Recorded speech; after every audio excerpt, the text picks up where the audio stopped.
भविष्यति च सौख्यस्य पठते ऋण्वते प्रथम भुक्तिमुक्तिप्रदं चैव पुत्रपौत्रादिकं तथा धनधान्यादिकं सर्वं लभते तेन निश्चितम्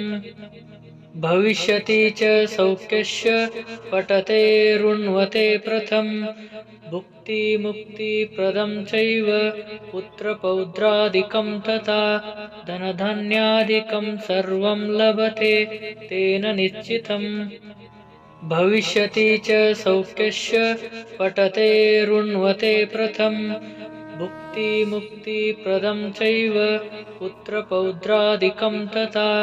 धनधान्यादिकं सर्वं लभते तेन निश्चितम् भविष्यति च सौख्यस्य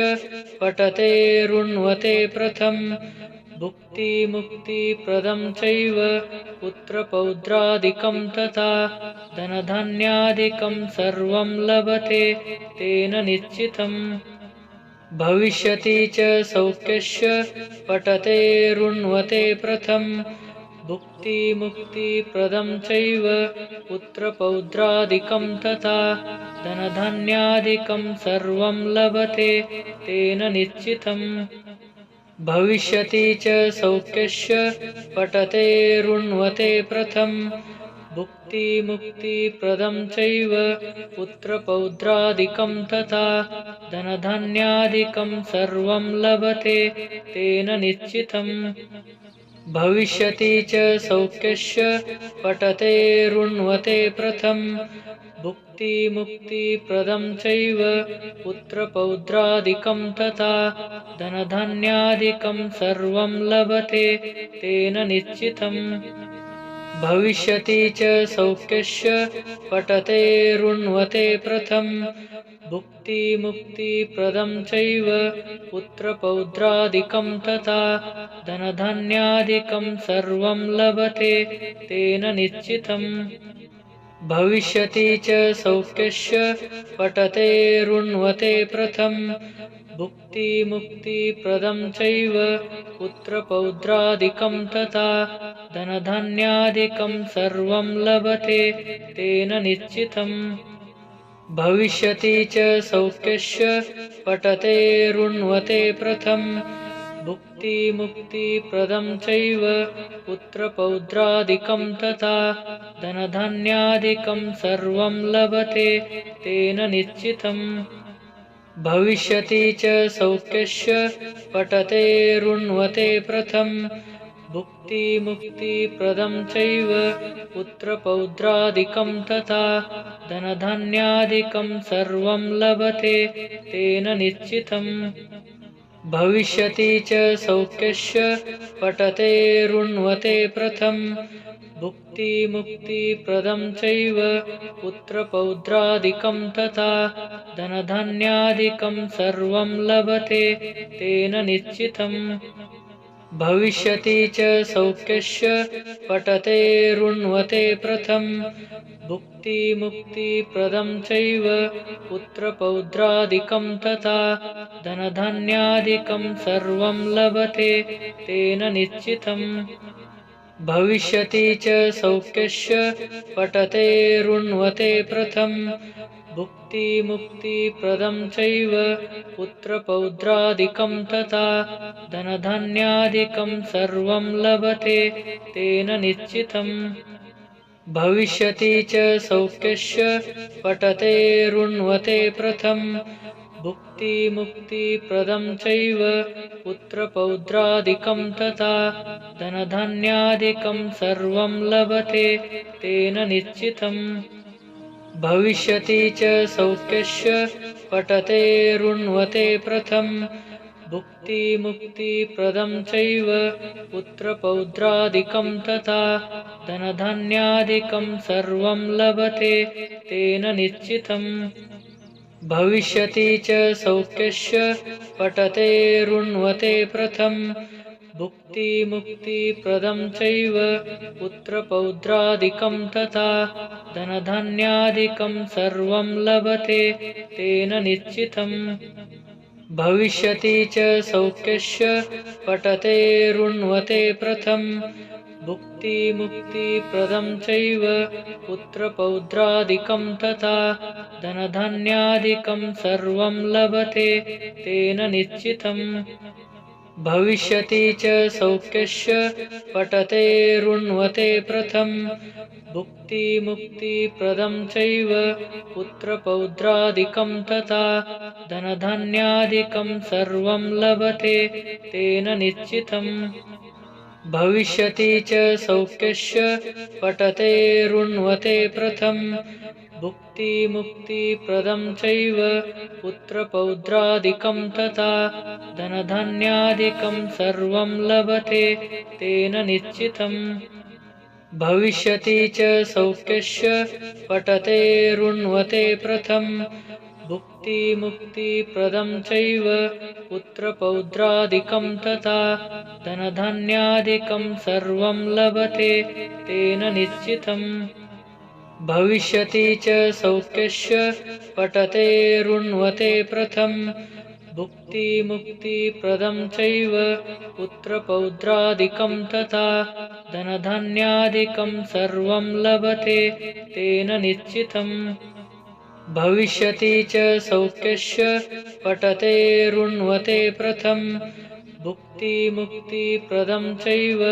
पुत्रपौत्रादिकं तथा धनधान्यादिकं सर्वं लभते तेन निश्चितम् भविष्यति च सौख्यस्य पठते ऋण्वते प्रथम भुक्तिमुक्तिप्रदं चैव पुत्रपौत्रादिकं तथा धनधान्यादिकं सर्वं लभते तेन निश्चितम् भविष्यति च सौख्यस्य पठते ऋण्वते प्रथम भुक्तिमुक्तिप्रदं चैव पुत्रपौत्रादिकं तथा धनधान्यादिकं सर्वं लभते तेन निश्चितम् भविष्यति च सौख्यस्य पठते ऋण्वते प्रथम भुक्तिमुक्तिप्रदं चैव पुत्रपौत्रादिकं तथा धनधान्यादिकं सर्वं लभते तेन निश्चितम् भविष्यति च सौख्यस्य पठते ऋण्वते प्रथम भुक्तिमुक्तिप्रदं चैव पुत्रपौत्रादिकं तथा धनधान्यादिकं सर्वं लभते तेन निश्चितम् भविष्यति च सौख्यस्य पठते ऋण्वते प्रथम भुक्तिमुक्तिप्रदं चैव पुत्रपौत्रादिकं तथा धनधान्यादिकं सर्वं लभते तेन निश्चितम् भविष्यति च सौख्यस्य पठते ऋण्वते प्रथम भुक्तिमुक्तिप्रदं चैव पुत्रपौत्रादिकं तथा धनधान्यादिकं सर्वं लभते तेन निश्चितम् भविष्यति च सौख्यस्य पठते ऋण्वते प्रथम भुक्तिमुक्तिप्रदं चैव पुत्रपौत्रादिकं तथा धनधान्यादिकं सर्वं लभते तेन निश्चितम् भविष्यति च सौख्यस्य पठते ऋण्वते प्रथम भुक्तिमुक्तिप्रदं चैव पुत्रपौत्रादिकं तथा धनधान्यादिकं सर्वं लभते तेन निश्चितम् भविष्यति च सौख्यस्य पठते ऋण्वते प्रथम भुक्तिमुक्तिप्रदं चैव पुत्रपौत्रादिकं तथा धनधान्यादिकं सर्वं लभते तेन निश्चितम् भविष्यति च सौख्यस्य पठते ऋण्वते प्रथम भुक्तिमुक्तिप्रदं चैव पुत्रपौत्रादिकं तथा धनधान्यादिकं सर्वं लभते तेन निश्चितम् भविष्यति च सौख्यस्य पठते ऋण्वते प्रथम भुक्तिमुक्तिप्रदं चैव पुत्रपौत्रादिकं तथा धनधान्यादिकं सर्वं लभते तेन निश्चितम् भविष्यति च सौख्यस्य पठते ऋण्वते प्रथम भुक्तिमुक्तिप्रदं चैव पुत्रपौत्रादिकं तथा धनधान्यादिकं सर्वं लभते तेन निश्चितम् भविष्यति च सौख्यस्य पठते ऋण्वते प्रथम भुक्तिमुक्तिप्रदं चैव पुत्रपौत्रादिकं तथा धनधान्यादिकं सर्वं लभते तेन निश्चितम् भविष्यति च सौख्यस्य पठते ऋण्वते प्रथम भुक्तिमुक्तिप्रदं चैव पुत्रपौत्रादिकं तथा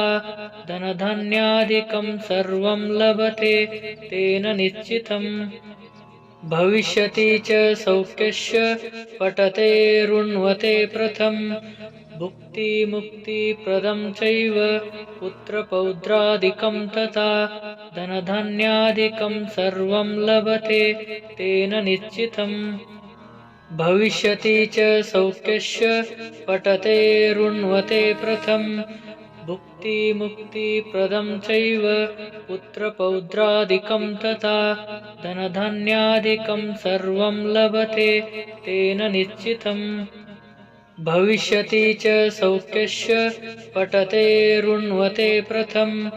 भुक्तिमुक्तिप्रदं चैव पुत्रपौत्रादिकं तथा धनधान्यादिकं सर्वं लभते तेन निश्चितम् भविष्यति च सौख्यस्य पठते ऋण्वते प्रथम भुक्तिमुक्तिप्रदं चैव पुत्रपौत्रादिकं तथा धनधान्यादिकं सर्वं लभते तेन निश्चितम् भविष्यति च सौख्यस्य पठते ऋण्वते प्रथम भुक्तिमुक्तिप्रदं चैव पुत्रपौत्रादिकं तथा धनधान्यादिकं सर्वं लभते तेन निश्चितम् भविष्यति च सौख्यस्य पठते ऋण्वते प्रथम भुक्तिमुक्तिप्रदं चैव पुत्रपौत्रादिकं तथा धनधान्यादिकं सर्वं लभते तेन निश्चितम् भविष्यति च सौख्यस्य पठते ऋण्वते प्रथम भुक्तिमुक्तिप्रदं चैव पुत्रपौत्रादिकं तथा धनधान्यादिकं सर्वं लभते तेन निश्चितम् भविष्यति च सौख्यस्य पठते ऋण्वते प्रथम भुक्तिमुक्तिप्रदं चैव पुत्रपौत्रादिकं तथा धनधान्यादिकं सर्वं लभते तेन निश्चितम् भविष्यति च सौख्यस्य पठते ऋण्वते प्रथम भुक्तिमुक्तिप्रदं चैव पुत्रपौत्रादिकं तथा धनधान्यादिकं सर्वं लभते तेन निश्चितम् भविष्यति च सौख्यस्य पठते ऋण्वते प्रथम भुक्तिमुक्तिप्रदं चैव पुत्रपौत्रादिकं तथा धनधान्यादिकं सर्वं लभते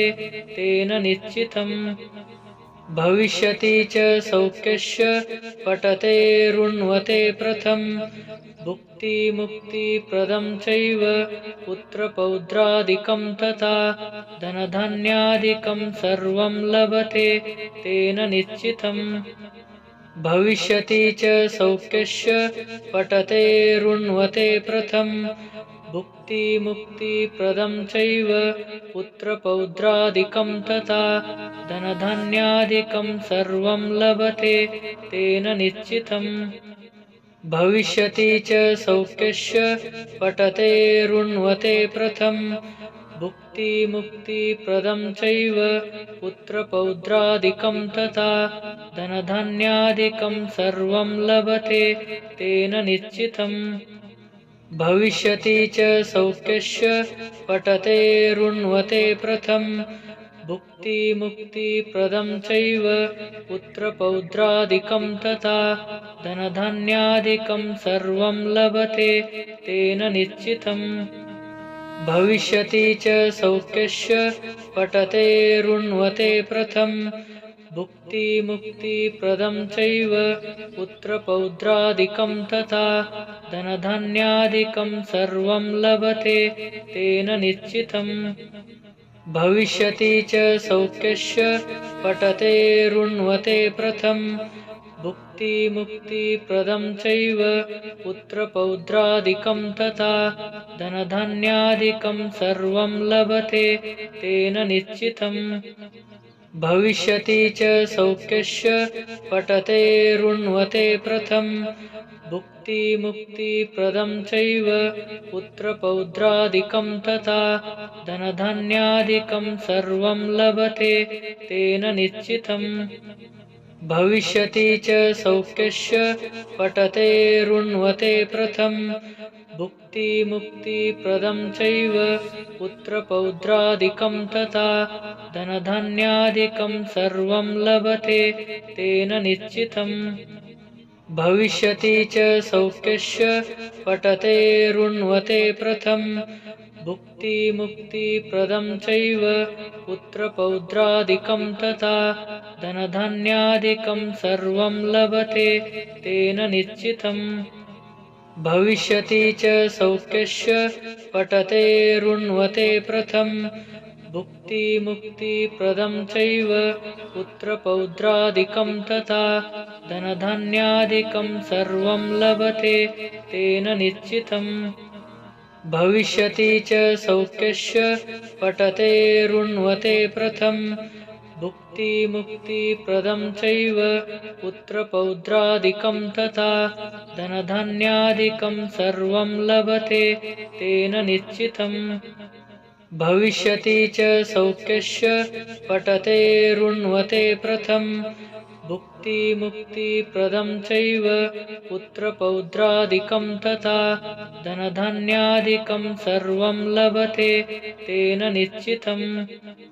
भविष्यति च सौख्यस्य पठते ऋण्वते प्रथमं भुक्तिमुक्तिप्रदं चैव पुत्रपौत्रादिकं तथा धनधान्यादिकं सर्वं लभते तेन निश्चितम् भविष्यति च सौख्यस्य पठते ऋण्वते प्रथमं भुक्तिमुक्तिप्रदं चैव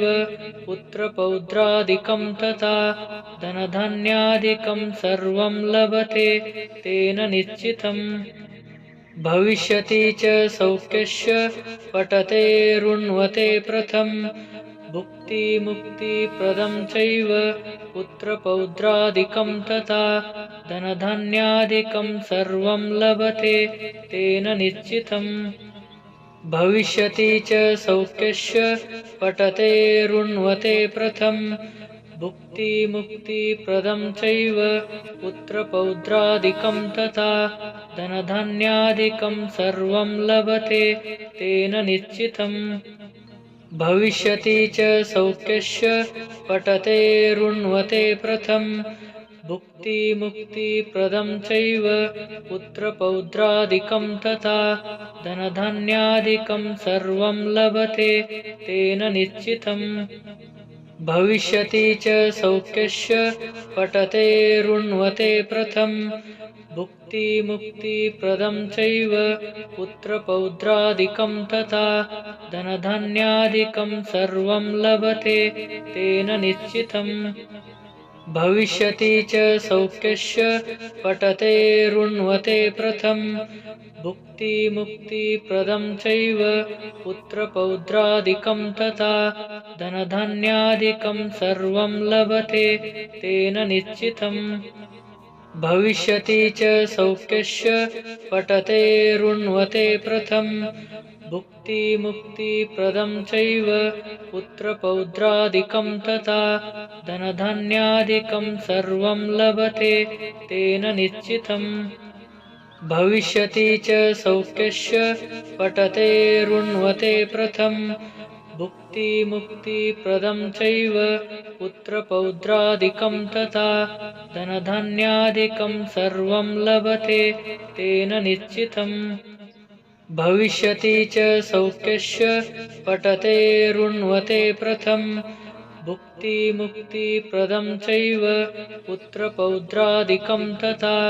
धनधान्यादिकं सर्वं लभते तेन निश्चितम्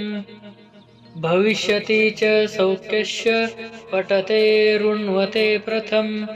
भुक्तिमुक्तिप्रदं चैव पुत्रपौत्रादिकं तथा धनधान्यादिकं सर्वं लभते तेन निश्चितम् भविष्यति च सौख्यस्य पठते ऋण्वते प्रथम भुक्तिमुक्तिप्रदं चैव पुत्रपौत्रादिकं तथा धनधान्यादिकं सर्वं लभते तेन निश्चितम् भविष्यति च सौख्यस्य पठते ऋण्वते प्रथम भुक्तिमुक्तिप्रदं चैव पुत्रपौत्रादिकं तथा धनधान्यादिकं सर्वं लभते तेन निश्चितम् भविष्यति च सौख्यस्य पठते ऋण्वते प्रथम भुक्तिमुक्तिप्रदं चैव पुत्रपौत्रादिकं तथा धनधान्यादिकं सर्वं लभते तेन निश्चितम्